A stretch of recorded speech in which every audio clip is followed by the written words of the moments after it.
You're 5 years old, barefoot on wooden planks that creak like old bones beneath your tiny feet.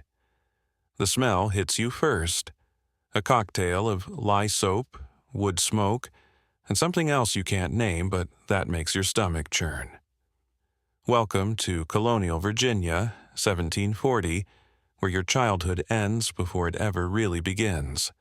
That woman crying in the corner? She's your mother, and those tears aren't from onions. She's watching her baby get handed a miniature broom like it's some twisted birthday present. Congratulations, kid.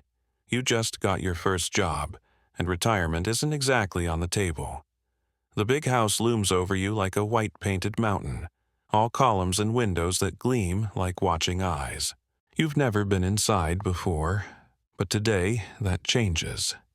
Today you cross the threshold from the slave quarters into a world where one wrong step means a beating, one broken dish means no supper, and one sideways glance could cost you skin off your back. Your mother squeezes your hand so tight it hurts, whispering prayers you don't understand to a God who seems to have forgotten where you live. The head housekeeper, Miss Martha, looks at you like you're a stray dog that wandered in from the rain. Her keys jangle from her belt like tiny church bells announcing your doom. She's been running this house since before you were born, and her word is law inside these walls. The master trusts her completely, which makes her more dangerous than a cornered rattlesnake. She points a bony finger at you and speaks the words that will haunt your dreams. You belong to this house now, child. Every breath you take, every step you make, every thought in that little head of yours serves this family. Forget that, and you'll wish you were never born. Your first lesson comes fast and hard. The dining room stretches longer than your old cabin, filled with furniture that costs more than your entire family's worth. Crystal glasses catch sunlight like trapped rainbows, and you're mesmerized, until Miss Martha's hand cracks across your skull. Don't stare, she hisses. Don't touch. Don't breathe too loud. Don't exist unless they need something. Your job is to be invisible until the exact moment someone wants you visible, and somehow you're supposed to read their minds to know the difference. The master's children run past you like you're furniture, their laughter echoing off walls lined with portraits of dead relatives who seem to judge you from their fancy frames. Little Mary, barely older than you, treats you like her personal doll. She yanks your hair to see if it hurts, pinches your arm to watch your skin change color. And when you don't cry fast enough, she tells Miss Martha you were being difficult.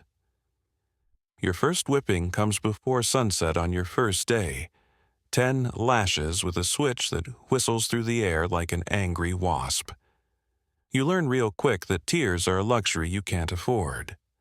The kitchen becomes your second home, a sweltering cave where the cook, Big Sally, rules with an iron spoon and a tongue sharp enough to cut glass. She's been here 20 years, knows every secret this house holds, and survives by keeping her head down and her mouth shut. She takes one look at your bruised back and shakes her head like she's seen this story 1,000 times before. Listen good, little one, she whispers while stirring a pot that smells like heaven. This house will try to break you, but you gotta bend like grass in a storm. Break, and you're dead. Bend, and maybe you'll see tomorrow. By age 7, you've mastered the art of being everything and nothing at once. You polish silver until your reflection stares back, scrub floors until your knees bleed through your thin dress, and carry water buckets that feel heavier than your whole body. Your hands, once soft as flower petals, now crack and bleed from lye soap and endless work. The master's wife teaches you numbers so you can count her precious china, but reading, that's forbidden fruit that could get you sold downriver faster than you can spell your own name. Winter arrives like a cruel joke, and the big house stays warm while your quarters freeze. You wake to frost on the inside walls, your breath visible in air so cold it burns your lungs. But the family needs their fires tended, their meals served hot, their chamber pots emptied before they wake. So you stumble through darkness, lighting candles with fingers so numb you can barely grip the matches, preparing their comfort while your own body screams for warmth. The other house slaves become your strange new family. There's old Tom, who's been here so long he remembers when the master's father built this place. He teaches you which floorboards squeak, which doors stick, and, most importantly, which moods mean you should disappear completely. There's young Samuel, barely 13, but already carrying scars across his shoulders like battle stripes. He shows you the hiding spots when the master's drunk, the loose brick in the cellar wall where you can stash a piece of bread for later, and how to move through this house like a ghost when rage is in the air. These aren't lessons they teach in any schoolhouse, but they're the difference between surviving another day and joining the unmarked graves behind the tobacco fields.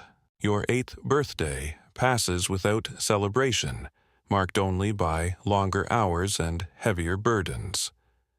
The master's eldest son returns from college with new ideas about discipline and efficiency. He watches you work with eyes that calculate your worth down to the penny, timing how long it takes you to sweep each room, noting every speck of dust you miss. He introduces innovations that make your life even smaller. Now, you're not just polishing silver, you're counting every piece, accounting for every fork and spoon like your life depends on it. Because it does. The dining room becomes a theater of silent terror during family meals. You stand motionless in the corner, a human statue holding a water pitcher, watching them feast while your stomach gnaws at itself with hunger. Their conversations flow around you like you're invisible, discussing business deals and social gatherings while you memorize their every gesture. When the master's wine glass sits empty for more than 30 seconds, you're supposed to refill it without being asked. Too slow, and you earn a backhand that rings your ears for hours. Too eager, and you're disrupting their precious conversation. Miss Martha's rules multiply like weeds after rain. Don't look directly at the family. Don't speak unless spoken to.